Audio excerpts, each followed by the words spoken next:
Carta 5. Meu querido pai, ainda que tenham se passado somente 3 dias desde que completei minha última carta para o Senhor, estou tão ansiosa para receber teu julgamento e conselhos a respeito dos extraordinários eventos que têm ocupado a mente do público em Israel, que não posso me deixar de te dar a relação das circunstâncias restantes relacionadas com a visita do primo de Maria, João, ao divino profeta do Jordão, já que as palavras dele causaram uma profunda impressão em minha mente e me levaram a crer juntamente com ele na verdade das palavras do profeta. É adequado que tu saibas tudo o que ele me contou e que influenciou meus sentimentos e opiniões, para que possas julgar o peso e o valor, se aquilo que eu ouvi deve ser estimado, e tenha certeza, querido pai, de que estou pronta para ser dirigida em todas as coisas pela tua sabedoria e aprendizado. Ouça então com tua bondade habitual o restante da narração deste jovem. Depois que o profeta terminou seu segundo discurso e batizou mais de 200 pessoas nas cintilantes águas do Jordão, resumiu o eloquente primo de Maria. Ele os enviou à cidade, ao comércio, para comprar carne, porque poucos, em sua ânsia de ouvi-lo, trouxeram mantimentos consigo. Muitos, antes de deixá-lo, chegaram perto para receber sua bênção de amor, e era comovente ver veneráveis homens com cabelos brilhantes como prata, apoiados em cajados, curvarem as cabeças diante do jovem Elias, como em reconhecimento de sua comissão divina. Mães também trouxeram suas crianças para que ele as abençoasse. Jovens e moças se ajoelhavam reverentemente a seus pés em lágrimas de amor e penitência. Calmamente ele permanecia sobre a margem verde, como um anjo iluminado sobre a terra, e os abençoava com palavras, todas novas aos nossos ouvidos, mas que emocionavam nossos corações com algum poder secreto que nos comovia com tremendo gozo. Em nome do Cordeiro de Deus, eu te abençoo. Qual pode ser o significado dessas palavras? Perguntou Maria com sua gentil seriedade. Seu noivo só podia responder que ele não sabia. Por fim, um após o outro, a multidão partiu, salvo uns poucos que se acamparam sobre as árvores às margens do rio. José de Arimateia e eu ficamos quase sozinhos perto do profeta, estimando-o com reverente curiosidade. O sol acabava de desaparecer sobre as distantes torres de Jericó, pintando com a mais rica cor roxa as colinas entre o rio e Jerusalém. O Jordão, captando seu brilho avermelhado, rolava como um rio de ouro líquido, embutido em esmeralda. A testa do profeta, iluminada por um raio de sol que brilhava entre os galhos de uma árvore de romã, parecia o rosto de Moisés quando desceu do Sinai, uma luz de glória. Ele parecia extasiado em meditação celestial, e estávamos em silêncio olhando firmemente nele, não ousando falar. Por fim, ele se virou para nós, sorriu e nos saudou. Agarrou o cajado no qual ele havia se inclinado, pois ele estava esgotado e pálido com o trabalho do dia, e vagarosamente caminhou pela margem em direção ao deserto. Ele não tinha dado muitos passos quando senti um irresistível impulso para segui-lo. Desejei falar com ele, sentar a seus pés e fazer perguntas sobre as grandes coisas que eu ouvi proferir em ambos os seus discursos. Desejei que ele explicasse e desvelasse o que parecia misterioso e todavia cheio de poderosas revelações. Eu suspirava por luz, por conhecimento, e ansiei que ele abrisse as escrituras para mim e me desse aquela compreensão ilimitada delas que ele possuía. Por essa razão eu disse ao meu companheiro: vamos segui-lo e aprender mais sobre as grandes coisas que hoje ouvimos. José, como eu, ansioso por conversar com ele, imediatamente consentiu, e seguimos lentamente após ele, enquanto ele se movia de um modo contemplativo pelo caminho ao deserto. O sol já havia declinado e a lua cheia se levantou na margem oposta. O profeta parou como se estivesse olhando sua beleza no outono. Nós nos aproximamos dele, Ele nos observou, mas não nos evitou. Vendo isso, eu me adiantei com tímida confiança e disse: Santo profeta do Deus Altíssimo, tu permitirás 2 jovens de Israel falarem contigo? Porque nossos corações anseiam por ti com amor? E nós, de bom grado, te acompanharemos pelo deserto, Rabi. E acrescentou José: Porque não parece bem que fiques tão sozinho. Mas, principalmente, disse eu, perguntaríamos a ti sobre o ensinamento do advento do poderoso personagem, cuja vinda próxima tu predizes. Amigos, disse o profeta, de uma forma calma e serena, eu moro no deserto, sozinho, por escolha. Eu me aproximo dos homens somente para proclamar minha mensagem. Os prazeres da terra não são para mim. Minha missão é uma só. Sua duração é curta. Seu objetivo é digno do maior profeta de Deus. Ainda assim, eu, o menor deles, não sou digno de ser chamado um profeta. E diante do esplendor daquele que eu anuncio ao mundo, sou o pó do saldo. Se tendes me buscado por conhecimento, vinde, assentai comigo sobre essa rocha, e deixe-me ouvir o que tendes a me perguntar, para que eu possa vos responder e seguir meu caminho. Isto foi dito suavemente e gentilmente, quase que com tristeza, e em um tom que me fez amá-lo cada vez mais. Eu poderia ter me lançado ao seu peito e chorado, pois eu estava profundamente tocado pelo fato de que ele foi escolhido por Jeová para se tornar seu profeta na terra. Todavia, mostrava tal humildade de coração e modéstia. Assentamo-nos um a cada lado, porque ele se recusou nos permitir sentar no chão a seus pés, dizendo repreensivelmente como ele tinha feito àqueles que vimos se ajoelharem diante dele: Eu também sou um homem.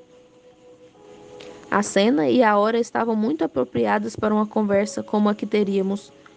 O largo disco da lua inundava com um brilho todo alaranjado que caía sobre nós e emprestava uma suavidade santa ao semblante divino do jovem profeta.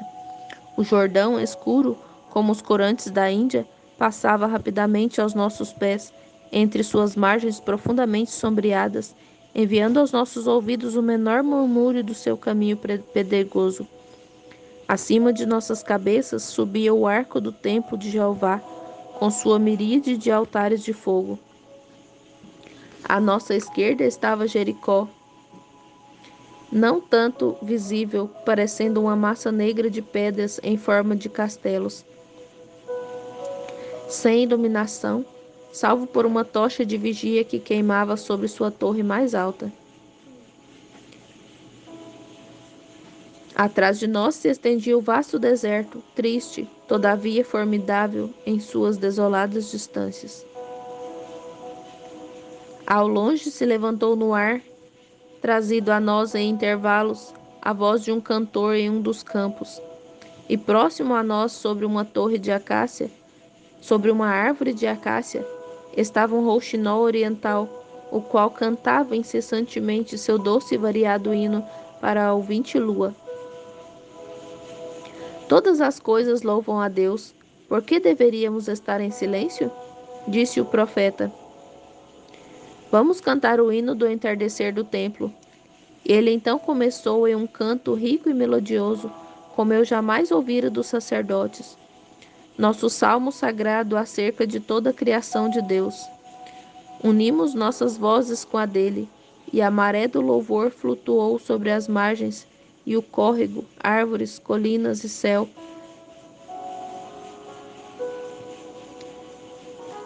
A maré do louvor flutuou sobre as águas, e ecoou e reecoou nas margens opostas, como se as margens e o córrego, árvores, colinas e céu tivessem encontrado voz tanto quanto nós.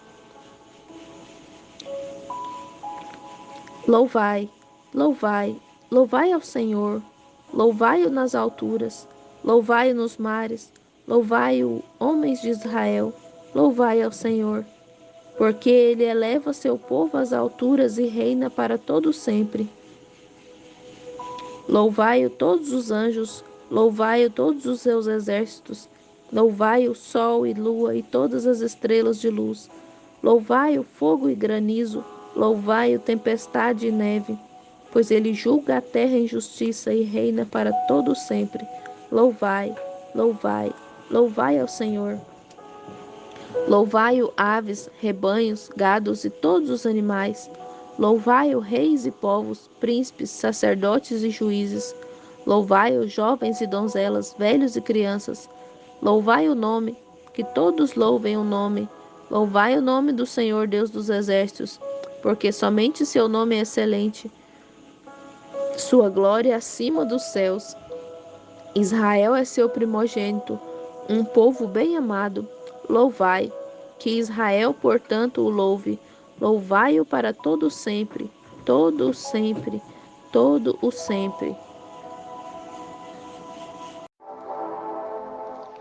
Jamais me esquecerei do efeito produzido por este hino no íntimo do meu ser, cantando naquele momento, naquele lugar e em tal companhia. O profeta cantou como se estivesse liderando um coral de anjos. Meu coração saltava no coro, como se fosse romper, tomar asas e deixar a terra. Quando convocamos o vento e as aves do céu para louvar a Jeová conosco, pôde parecer imaginação, mas a vibrante voz do roxinol oriental parecia derramar de sua garganta a mais jubilosa onda de canção, mais rica e mais alegre, e o audível vento inclinava as árvores adoradas e misturava seus sussurros místicos com o salmo dos homens. Certamente pensei, é bom para mim estar aqui, pois isto não é outra coisa senão o portal do paraíso. Depois de alguns momentos de silêncio, o profeta disse: Vocês me procuraram, irmãos de Israel. Posso fazer algo por vocês? Gostaríamos de ouvir mais, grande profeta. No tocante a este poderoso homem, se de homem ele puder ser chamado, que está por vir depois de ti, disse José. Posso apenas dizer um pouco, meus irmãos, além do que já ouviram de mim neste dia. O futuro está oculto. Eu carrego uma mensagem de fato, mas eu não posso romper o selo e tê-la e lê-la. Eu sou apenas o mensageiro de Deus para o homem. A vocês será dado saber o que agora é desconhecido para mim. Feliz, muito feliz será aquele que chegar a ver face a face o divino que somente posso contemplar à distância. Se me for permitido vê-lo, será por um curto espaço de tempo, porque quando ele vier, eu partirei. Minha tarefa estará terminada. Bem-aventurados serão aqueles que viverem para testemunhar sua glória e ouvir a afável voz de Deus que procede de seus lábios ungidos. Quando será o seu advento e com que forma de poder vem este ser divino? Perguntei. Como um homem, mas não com a atração que os homens o desejam. Sua aparência será humilde, modesto e manso. Todavia tu disseste hoje, Rabi, continuei, que seu poder seria infinito e seu reino não teria fim. Falaste da glória de seus domínios e da humilhação dos reis gentios sob o seu cetro. Isto eu não posso explicar, é um mistério para mim. Eu falo à medida que aquele que me enviou me permite falar. Eu sei que aquele que há de vir é maior do que eu, cujas correias das sandálias não sou digno de desatar. Tu nos ensinaste nesse entardecer, santo profeta, que ele seria o Senhor no céu. E ainda assim Isaías disse que ele seria desprezado e rejeitado pelos homens, ferido por nossas transgressões e moído pelas nossas iniquidades. O Espírito de Deus me ensina que estas palavras se aplicam a Siló, mas não posso compreender como estas coisas hão de ser. Ele respondeu com profunda tristeza. Possa te fazer lembrar, bom Rabi, disse José, que tu nos ensinaste que este personagem divino deve morrer, embora Senhor da vida, e ser contado em sua morte com transgressões, embora seja o Santo de Deus, e tais serão os eventos que estão ordenados a acontecer. Mas não busque saber que homem algum lhe tenha revelado. O Messias divino, ele mesmo, deverá ser seu próprio intérprete. Bem-aventurados serão os olhos que o contemplarem, e os ouvidos que ouvirem a sabedoria de sua boca, e guardarem a lei de seus lábios. Posso te perguntar, santo profeta do Senhor, disse José, como é que este de quem tu és enviado por Deus para testificar pode ser o libertador de Israel quando tu predizes para ele um destino tão triste? O Messias virá para restaurar Jerusalém, a glória do templo e o esplendor de sua adoração. Assim diz Isaías, assim diz Esdras e Jeremias.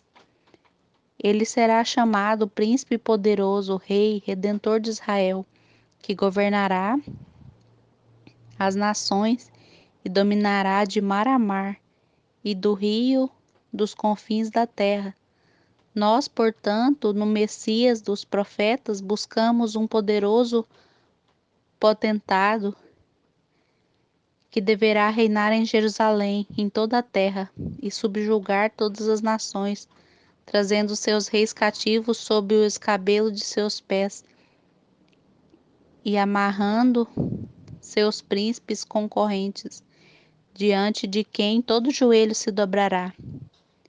Um monarca que não deixará sandálias pagãs pisarem o solo sagrado da Judéia e que estabelecerá a adoração de Jeová em todo lugar, onde agora se levantou um templo de idolatria. Seu reino não é desta terra, respondeu o profeta de forma impressionante. Como então poderemos interpretar o profeta Davi, que disse pelo Senhor: Eu enviei meu rei sobre o meu santo monte de Sião? Além disso, como poderíamos interpretar o dito de Isaías que, profetizando do bendito Cristo de Deus, proferiu estas palavras: do aumento do seu principado e da paz não haverá fim sobre o trono de Davi e no seu reinado, para ordenar e estabelecê-lo em juízo e em justiça desde agora e para sempre? Eu não sei. Estes segredos estão com Deus. Eu não posso revelar coisa alguma. Sou apenas a trombeta através da qual Jeová fala. Não conheço as palavras que pronunciei. Isto sei que a menor das crianças e o mais baixo dos mercenários, no dia do Messias, é maior do que eu. Eu sou o menor dos profetas. Estou no limiar desse glorioso reino. A grandeza e o brilho que eles viram de longe, como uma visão celestial indistinta, mais perto do que eles, me é permitido ver vislumbrantes de sua glória. E pode-me ser dado ver mais do que agora vejo. Mas disto não tenho revelação certa. É para eu abrir a última porta porta que conduz à noite da profecia, ao glorioso alvorecer do dia do cumprimento, mas não me é permitido ir além do limite ou compartilhar suas bênçãos. Todos que vieram antes de mim terão primazia antes de mim, mas a vontade de Jeová deve ser obedecida. Sou sua criatura. A murmurar e murmurar não é para o pó. Em vez disso, regozijo-me que a estrela da manhã esteja a ponto de se levantar, embora seus raios brilhem sobre toda a terra, exceto sobre mim. Isso foi dito com a mais tocante tristeza. Nós dois ficamos profundamente comovidos, eu mesma em prantos ao ouvir estas palavras ditas por ele. Meu coração se sensibilizou com a mais sagrada simpatia.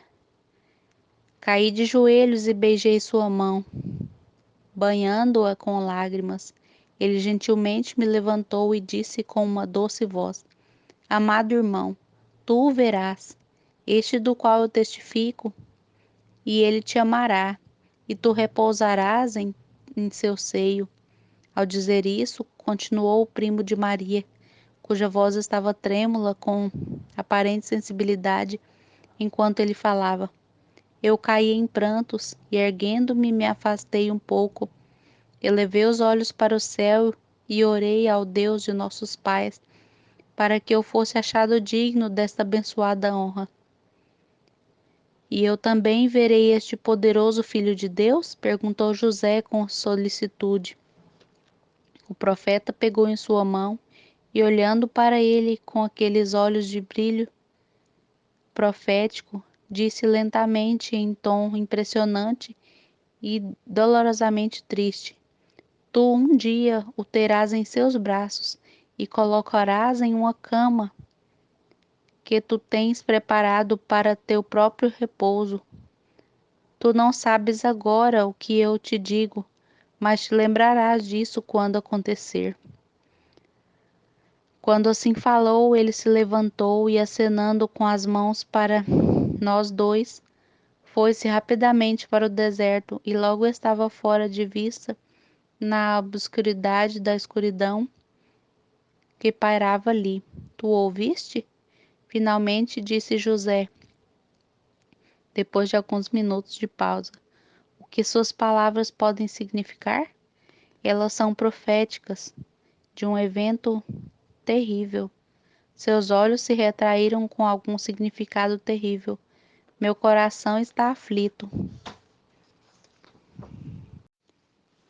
E o meu se regozija, eu respondi. Nós o veremos. Eu estarei perto dele. Oh, se assim for, tão doce profeta de Deus, eu o amarei com toda a minha alma. Quão maravilhoso é que estaremos assim associados com esta divina pessoa. Bem-vinda a hora de seu abençoado advento. Tu dás boas-vindas a um advento de um sofredor? Disse uma voz muito próxima que nos assustou por sua aspereza, e olhando ao redor vimos sob a sombra de uma oliveira silvestre um homem estranho, mas que mais tarde se tornou profundamente ligado a mim. Sua face era pálida e intelectual, de forma leve, porém da mais simétrica elegância. Sua pergunta me causou tristeza, porque me fez lembrar das profecias de Isaías. Ele é também o rei e monarca do mundo, e infinitamente santo e bom, eu disse. Se tu estivesses perto, tu terias ouvido as gloriosas coisas que o profeta falou dele. Eu estava perto, estava recostado debaixo desta árvore quando vocês se assentaram aí. Não se enganem, o homem divino que está por vir será um homem de dores e familiarizado com o sofrimento. Ele será rejeitado por Israel e menosprezado por Judá. Aqueles a quem ele virá para abençoar o desprezarão por sua humildade e vida separada. Sua vida será uma vida de lágrimas, fadiga e abatimento de coração, e ele será, por fim, tirado de entre os viventes com a infâmia de um transgressor. Tu saúdas a vinda de um sofredor? Mas como sabes tu isto? Tu és um profeta? Perguntei com surpresa e admiração. Não, irmão, mas leio os profetas. Ouvi além disso as palavras desse santo homem enviado de Deus, e ele habita mais na humildade do Cristo que sua grandeza real. Acredite em mim, o reino de Siló não é deste mundo. Não pode ser deste mundo se tal for sua vida e morte, e que será a sua vida, Isaías claramente afirma. Permita-me ler suas palavras. Ele pegou então um pergaminho de seu seio e leu sob a clara lua tropical e misteriosa e inexplicável passagem que começa com estas palavras quem deu crédito à nossa pregação? Quando terminou, vendo a impressão de consentimento que causou em nossas mentes, ele retomou: esta não é a história de um próspero monarca terreal, mas sim o registro de uma vida dolorosa, de humilhação, de vergonha e desprezo. Mas tu não dizes, meu irmão, indagou José com cordialidade, que a sagrada pessoa testificada por este profeta seria um objeto de desprezo? Não diz Isaías que ele será desprezado, açoitado, rejeitado pelos homens, preso e levado à morte como um transgressor da lei? Este profeta do Jordão agora testifica completamente de Isaías e claramente faz aplicação de suas palavras a quem ele precede para proclamar, respondeu o jovem com singular e natural eloquência em tudo o que dizia. Nós que fomos batizados neste dia para a remissão de nossos pecados, vamos esperar um Messias de dores, não um príncipe conquistador. Vamos ver aquele que se humilha sob o jugo das enfermidades humanas, para que seja exaltado e atraia a si todos os homens para um reino nos céus. Mas o trono de Davi, objetou José, está à destra de Deus. Mas Jerusalém e seu governo sobre as nações, Jerusalém, que é do alto, estará sobre tudo, mas seu reino será eterno. É onde a vida é eterna. Como pode ele governar um reino eterno aqui na terra sem viver eternamente em seus súditos também? E seus súditos também? Não leia desta maneira o que os profetas dizem, como Adão caiu e perdeu o paraíso, assim o Messias, como segundo Adão, deve, como homem, ser humilde com natureza humana para expiação de nossa culpa, e tendo feito a expiação completa por nós pela sua vida e sua morte, ele readquirirá o reino do paraíso para a raça humana, mas ele não restaurará para nós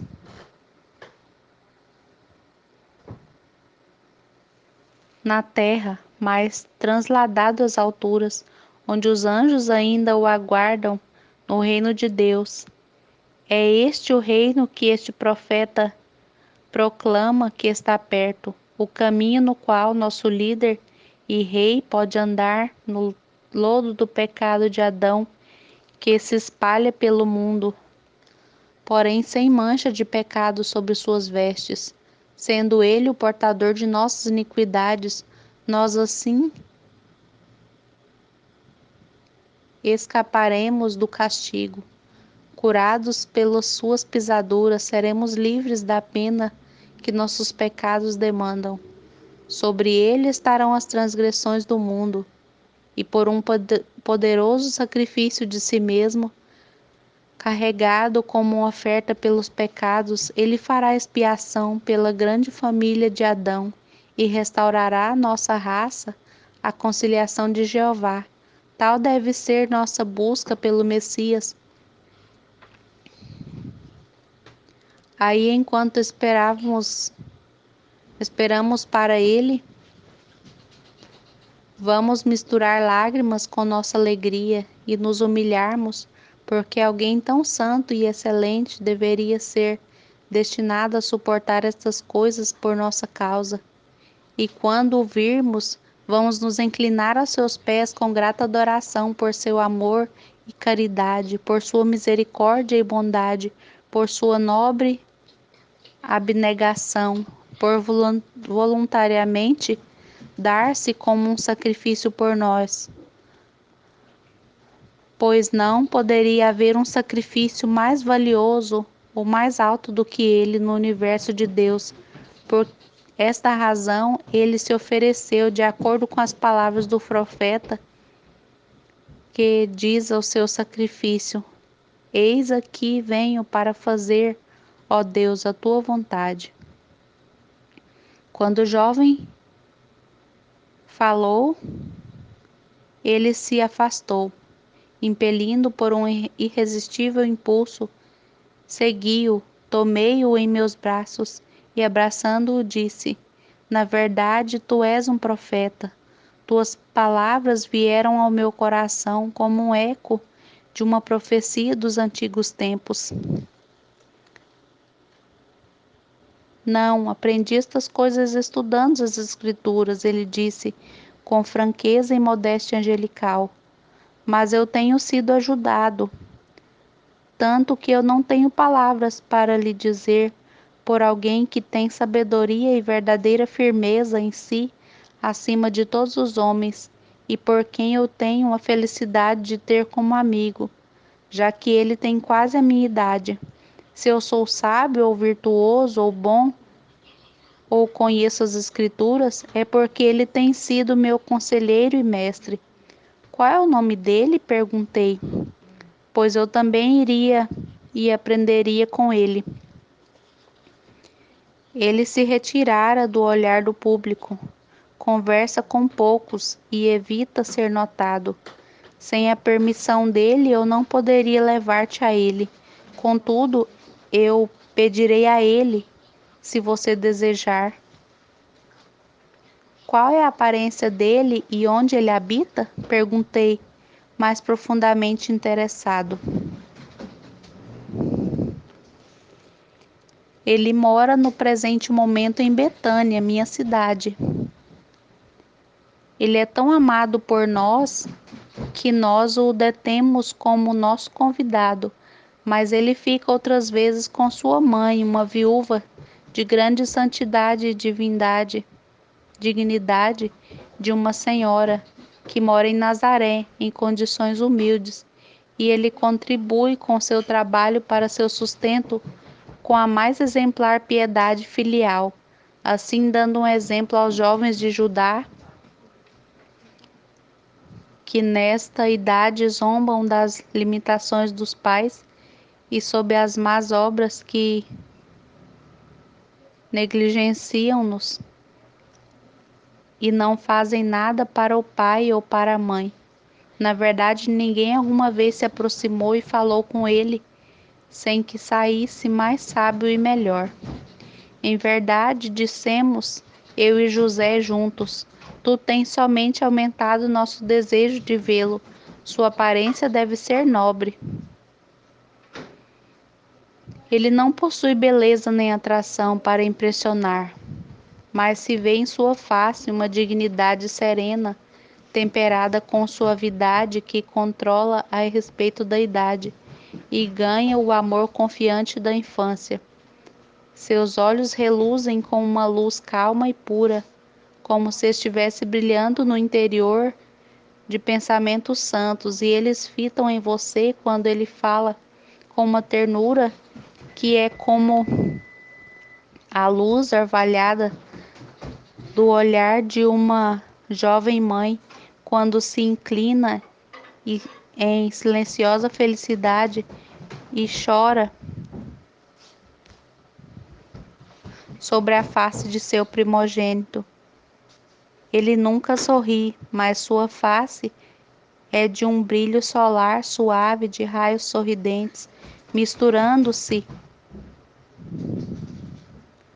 de maneira indescritível com um olhar triste e um tom quase perceptível de permanente angústia que parece predizer uma vida de provas e sofrimentos.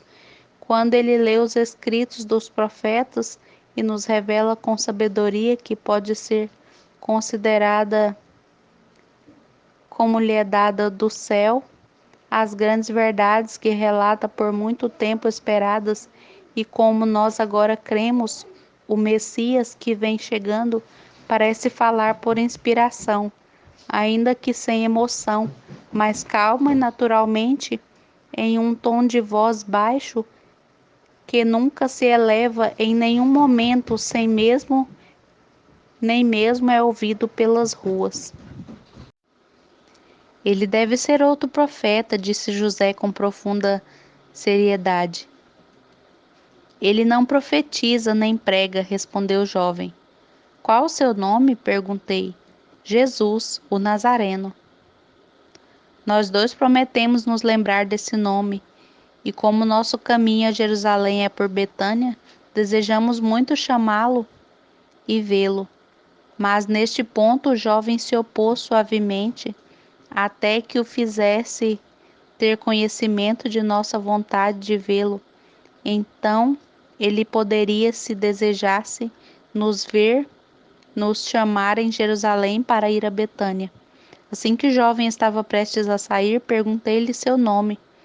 Como ele tinha atraído grandemente nosso coração a si, eu senti que, se eu pudesse ser seu amigo e amigo do sábio jovem de Nazaré, que com ele residia temporariamente, eu estaria feliz e não teria outro desejo, salvo, é claro, de viver até a vinda do Messias, para que eu pudesse contemplá-lo e repousar minha cabeça sobre seu sagrado peito. Meu nome é Lázaro, o escriba, ele respondeu enquanto se despedia. O quê? Interrompeu Maria, quando seu primo falou esse nome. Então eu o conheço muito bem. É o irmão de Maria e Marta, ambas minhas amigas de Betânia, onde eu passei uma semana no ano passado, pouco antes da Páscoa. Estou contente de ouvir isso, disse João, pois este será um vínculo muito íntimo de amizade entre nós. No dia seguinte, renovamos nossa familiaridade e depois de 3 dias partimos juntos para casa. Ao chegarem a Betânia, Lázaro soube que seu amigo tinha ido a Caná da Galileia para visitar sua mãe e a casa de seus parentes cuja filha se casara em poucas semanas. Tendo agora, meu querido pai, comunicado a ti tudo o que João nos relatou, tu verás os fundamentos que há para se olhar do profeta João como um homem enviado por Deus, ou para crer que ele é o verdadeiro Elias que Malaquias predisse, e aquele, como dizem os mais instruídos dos escribas, que virá primeiro para proclamar a vinda do príncipe da paz, as esperanças do Siló de Israel. Minhas emoções, minhas ideias, minhas opiniões no momento são conflitantes e cheias de indecisão. Por um lado, estou pronta para me tornar um dos discípulos de João e ser batizada por ele, olhando com fé aquele que virá depois. Por outro lado, espero que